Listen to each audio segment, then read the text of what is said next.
Hey guys, Dazzler Magic here. Happy Band Day. I know it's never happy because it's them admitting how badly they screwed up, well, 3 different formats.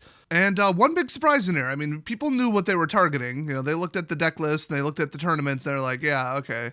But there was one enormous surprise, and nobody on the internet was correct about the standard ban. So that's a spicy little meatball for you. But let's start with the obvious one. Omnath Locus of Creation is banned in Standard, Historic, and Brawl.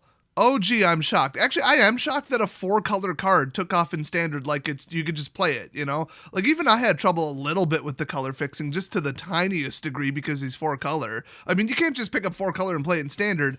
I guess except if it's landfall, because then you can hand pick your lands. And we're talking Fabled Passage on top of Evolving Wilds. That's huge. Then you've got like Cultivate. Then you got like the other 3. So you basically just run green and then get one-ofs. I mean, I guess that's how it works. So mixing 4-color with landfall is like dumb, but it's Omnath. So like it made sense to them, and it made sense at the time, and it made sense in the lore. So like I get it.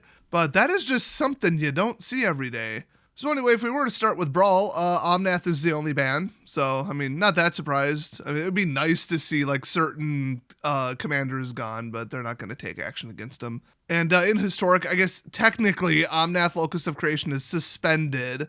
The big surprise is that Burning Tree Emissary is unsuspended. Okay. That card was never okay. It should not have been unsuspended. The reason they suspended it was perfectly valid, and nothing has changed. Wilderness Reclamation is permanently banned. I assume they mean moved from suspended to banned. I don't quite remember, and I don't give enough of a shit to check. And Teferi Time Raveler is permanently banned. So, RIP, you asshole. So really, the Burning Tree Emissary unsuspension is very surprising. I don't know how adding a landfall deck makes Burning Tree Emissary okay, because now you've got a ton of access to mana, especially since those are the 2 primary landfall colors. So I can't wait for them to waffle on that and reban it later, just like Field of the Dead. So it's nowhere near the toxicity level of Field of the Dead. Honestly, they probably initially suspended it because of the Shuffler grouping cards up too much, which is something you don't want to do with that. So that's it for Historic. I don't care, it's still wrecked. They need to do something about elves, goblins, and shrines. Those are my 3. And I looked at the top decks. I don't think it's in any of them anymore. I just want those decks gone because they shouldn't exist. They're too fast and I hate them. Well, 2 of them are too fast. But it looked like a lot of people are playing Omnath decks in Historic, so maybe it'll just reset to that. But yeah, those decks are unforgivable, and they are by themselves format ruining. So if you don't do something about them, you will never have a healthy format. But since they did it to themselves entirely, 100% through the anthology sets, these will be the last cards when hell freezes over for them to admit that they screwed up on. But yeah, the format will never be okay with those 3 decks in it. Never. So moving on to Standard, we've got Omnath Locus of Creation banned, obviously. We've got Lucky Clover banned, which I still stand by the fact that the Innkeeper was a more detrimental card, because giving them too many cards was more detrimental than just cloning the ones they already have without giving them more individual unique card options in hand.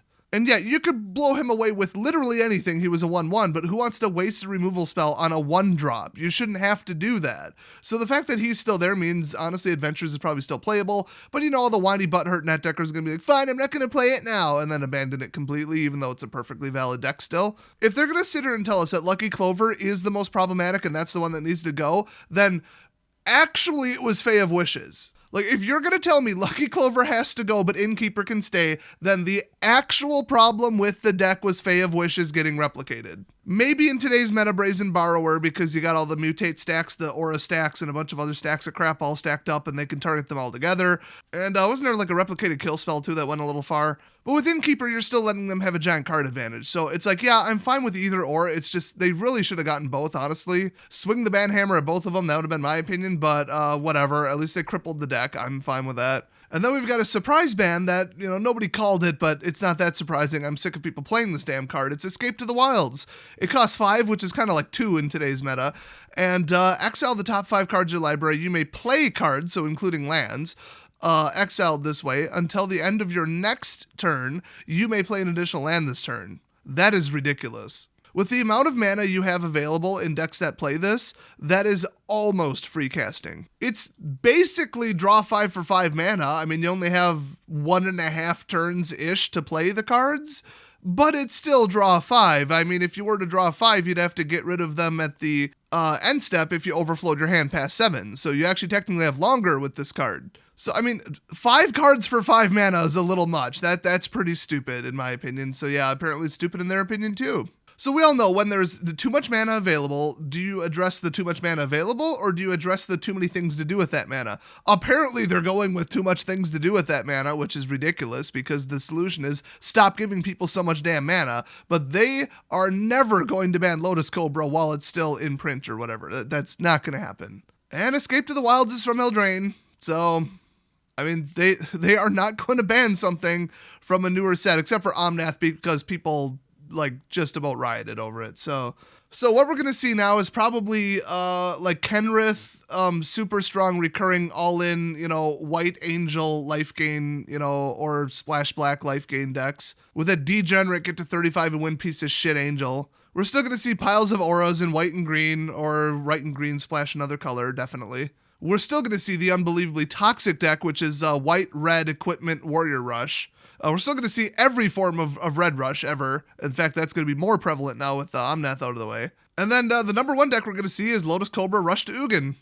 So they didn't fix anything. I don't want to play against any of those decks. So they fixed absolutely dead-ass nothing. They got rid of 2 of the most toxic options and left about 6. So instead of 8 that we're going to see 6.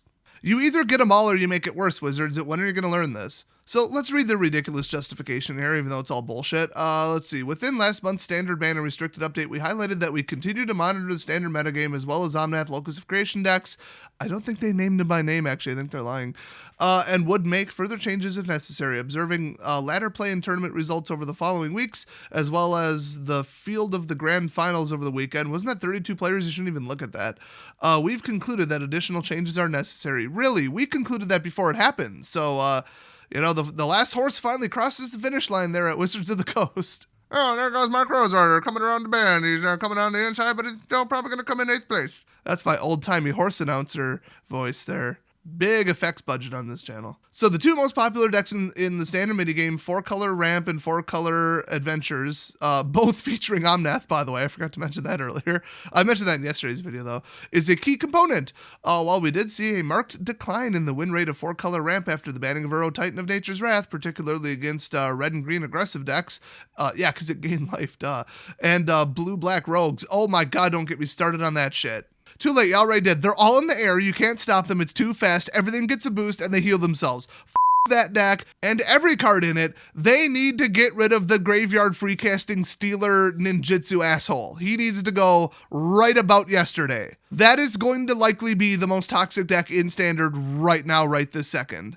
But they're happy that it's becoming more prevalent. Yay! Because they love undefended swings while they heal themselves and you can't do anything and no creature deck is ever going to beat it, so you have to resort to control. What a great thing to do to pigeonhole people into that shit. So Omnath Ramp decks have continued to had a warping effect on the metagame. Moreover, 4-color Adventures has become the deck with the highest overall win rate and has a favorable matchup against 9 out of the 10 other top-tier decks that don't play Omnath. Yeah, it turns out bouncing shit back to hand is really annoying, and having a pile of 15 options that can solve the game state immediately and going to get multiple of them with Fae of Wishes is a little toxic. A little bit. That outside the game shit needs to be gone forever from the game as well.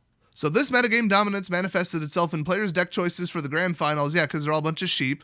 While it's common in a small field invitational tournament for players to test together and converge on a few decks. Thanks, I was going to say it, but you said it first. In this case, the field was a striking 23 Omnath decks out of a total of 32. Yeah, that's what happens when you give people unlimited, card draw, mana generation, and free unblockable damage. That's a little much. While also rewarding them for ramping, and then spending that mana on things. All in one card. Oh, but it'll be really balanced because it's 4-color. Nobody gives a shit. The deck runs as efficiently as a mono deck. Without Omnath in the environment, ladder play data makes it clear that adventure decks would remain as the strongest strategy. No, because they'd lose Omnath. That is not true. People are just sick to their ass of that stupid deck, is what they should have said. Therefore, we're also choosing to ban Lucky Clover as a powerful and difficult to interact with. Yeah, because artifacts are hard to get rid of. They're finally admitting it. Part of that deck's engine. Difficult to interact with.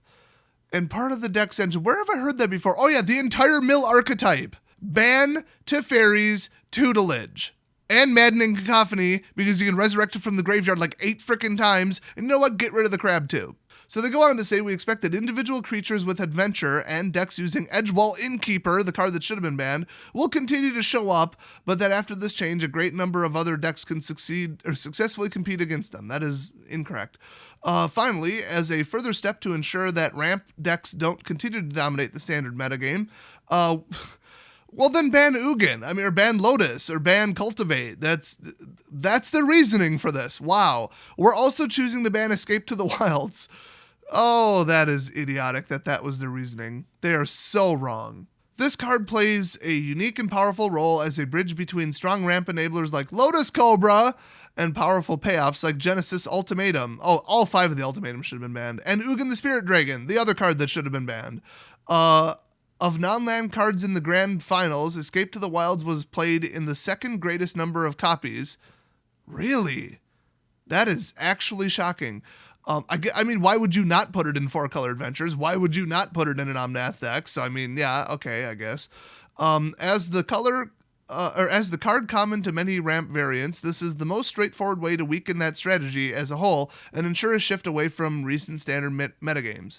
Now, see, that is a bold-faced lie. The, quote, most straightforward way to weaken a strategy like that as a whole to ensure a shift away from the recent standard metagames is to not design cards like this in the first place.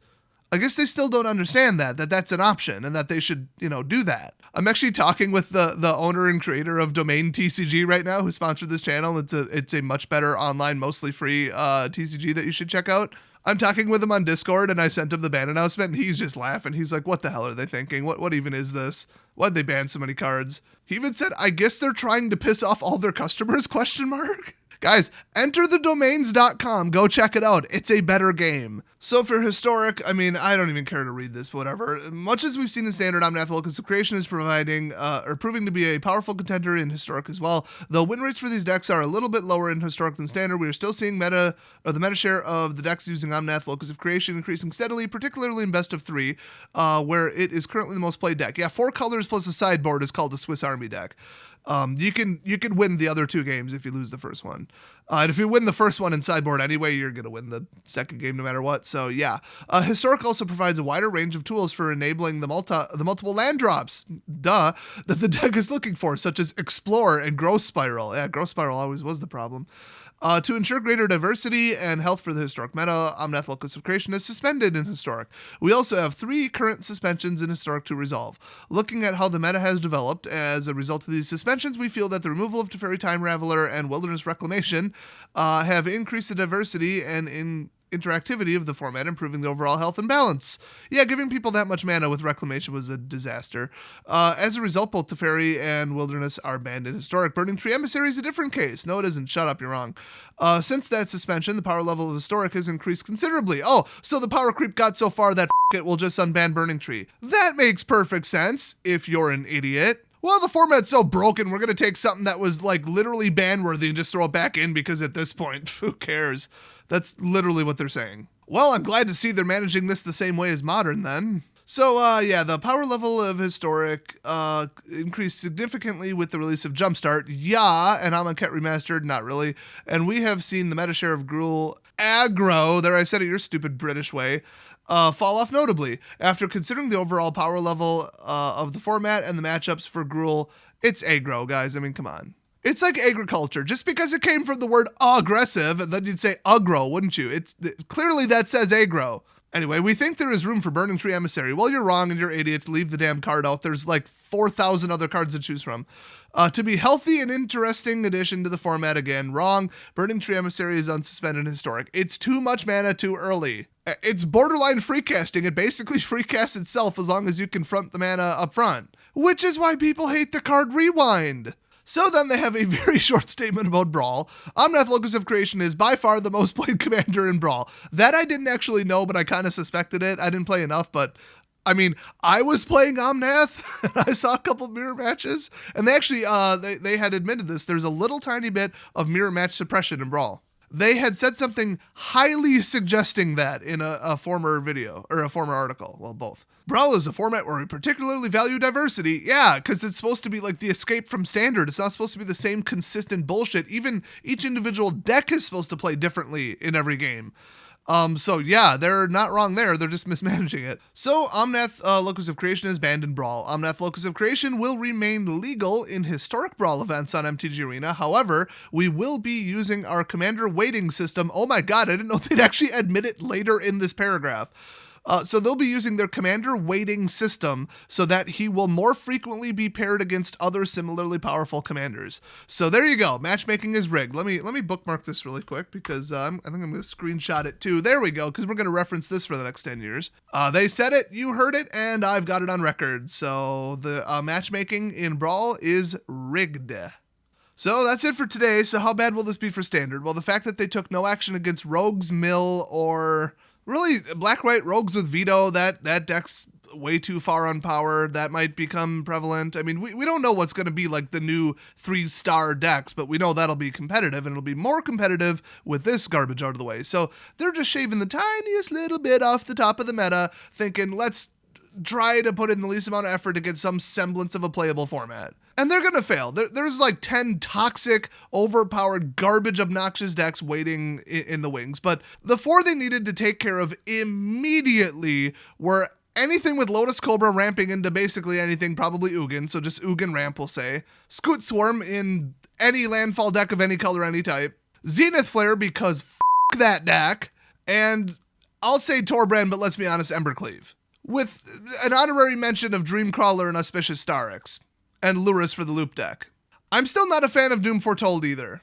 And honestly, we may at any point see a resurgence of Winota, you never know. But now that we've got, reinforcements for the red-white rush deck and people play Embercleave on top of it, Embercleave is going to be in the next ban announcement. I can virtually guarantee you that. And Scute Swarm is still the most toxic card by far. It's worse than Omnath. You just throw it down on turn 3 in any deck at all, and you just win. If they don't blow it away, you win. You're going to drop enough lands to win the game with them, and you've got enough blockers to stall in the meantime.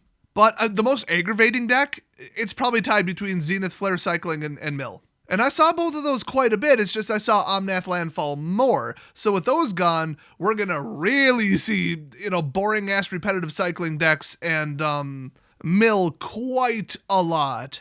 So really, nothing was fixed. If anything, they made it worse. I mean, at least Omnath was resembling a real deck and real gameplay. I mean, it was broken and overpowered as shit, virtually unbeatable. But, I mean, I'd almost put Zenith Flare in that category. Once they draw it, you're dead. There's nothing you can do but counterspell it or empty their graveyard. And if you empty their graveyard, you're probably going to lose to what's in play, because just the cycling trigger effects are too much. I mean, you got Mr. Token Dumper, and then you got Mr. Counter Dumper, so you gotta prevent against going wide and going tall at the same time, while also holding a counterspell for Zenith Flare or eliminating their entire graveyard. You have to do all those things, and then also be playing a valid deck on top of that. So get ready to gut 1/3 of your deck just to deal with Zenith Flare to stop it, and then try to build a deck with the remaining spots. That you shouldn't have to do that, that's ridiculous. They should have gotten rid of Zenith Flare, and it will be in a future announcement.